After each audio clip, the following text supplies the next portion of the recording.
Fitzroy Crossing is a township in the Fitzroy Valley, and it's the main feature around this country is the river, which floods every year. And this time of the year, being August, it gets a bit dry and brown. We get it roughly about 100 days in a row, over 40 degrees here. And that goes right up until December.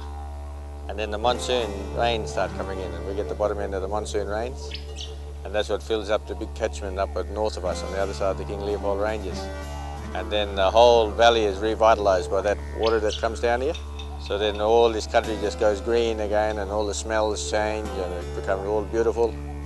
And this Fitzroy River is the biggest river in Australia, and at its peak it does over 30,000 cubic metres per second output going past the new bridge down here. I really loved the place when it was just an outpost, 30, 40 years ago. It's changing pretty rapidly. There's a big influx of tourists in the tourist season, but she's still a good little place.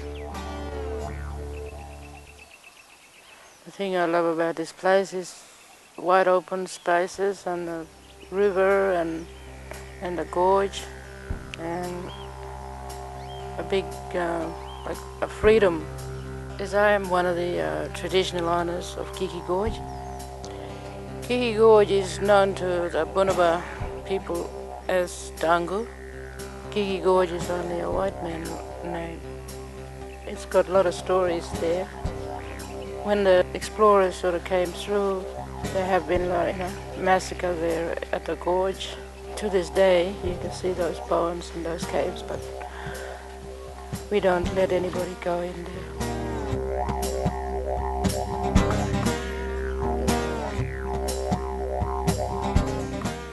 It's dark, vast, isolated, beautiful colours, and the big Fitzroy River when she flows through in the wet season is pretty incredible. Bunaba people are the traditional owners for all the areas around the town site of Fitzroy Crossing, and going back west towards Derby, a place called Wynyana Gorge is just about at the edge of our traditional grounds. And in Fitzroy Crossing there's 4 language groups, 2 from the desert, Walmageri and Wangajunga, and then to the east of Fitzroy Crossing is Guniandi, going right up near Halls Creek. I'm standing beside the memorial cairn of the old AIM hospital. The hospital was a 2-storey building, and we catered for mainly Aboriginal people who lived in the area. And we had 4 nurses, and we employed 3 or 4 Aboriginal workers to help us with the housework type things and the cooking, because none of us knew how to make bread. At that time there was no resident doctor.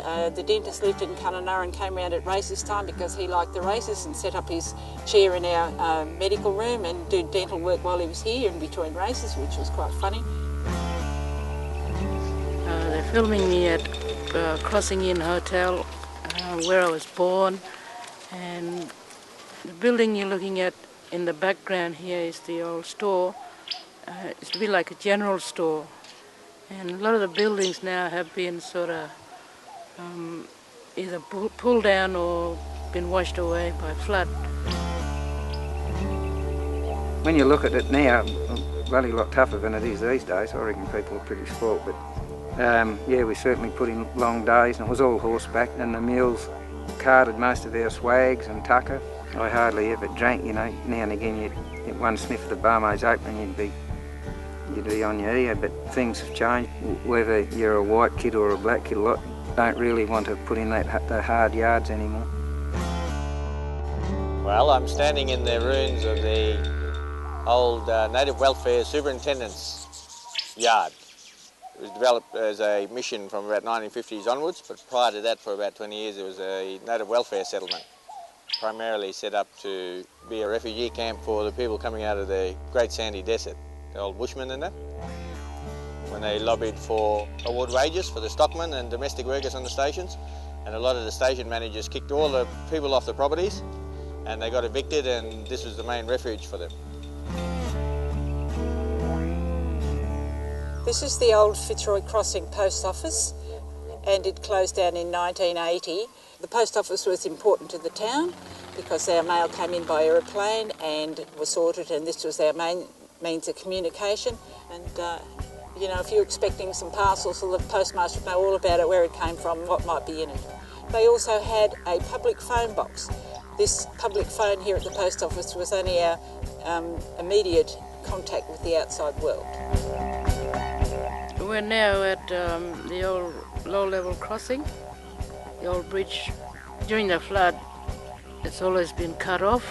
There have been a lot of accidents in the past, cars and trucks getting washed off the bridge.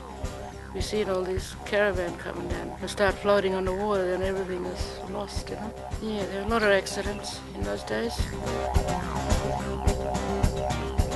Now we are right at the old Fitzroy Crossing police station, and out the back they had the lockup and the black trackers' quarters where they lived in an old kitchen which is still there.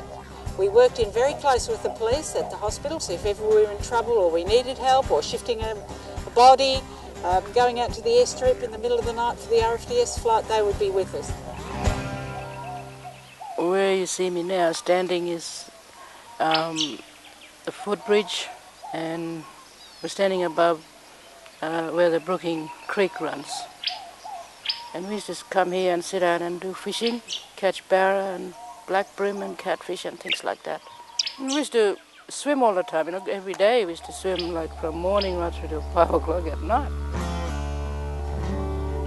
Now over the wet, there were very few of the JPs left, but there was one fellow, he was called 6 Months Harry, because if he had to squelch through mud that went above his ankles, the police would say to themselves, well, who's ever in court this morning will get 6 months. If they did 6 months, they had to go down to Broome, and he'd say, brother, I'm sending you for a seaside holiday. My first few years, well, especially the first season, I was the only white kid with in the camp, but everybody looked after us, and you grow up and you try never to be racist in your outlooks on things, you know. A lot of other people got displaced off their traditional grounds, and for them it's been a very struggle because they can't talk on this country here, and so they don't have any very strong identity or links to their country. And it's only been in the last sort of 15 years that they've eventually got their country back, either as a pastoral lease or living areas. I love the land, and I can see where people come from. If you're off a property, off a certain area of land, and you love it, you've always got that attachment. You know? It's like a farmer, but more so over centuries and centuries with one race of people. You know, you have a real attachment. We have an organisation called Bunabing. We've developed a building crew in recent years to start rebuilding our own houses, and you can see a couple here behind me. And a lot of our families want to sort of move out of the big community that was set up in the 1970s and come back and live in their own family groups.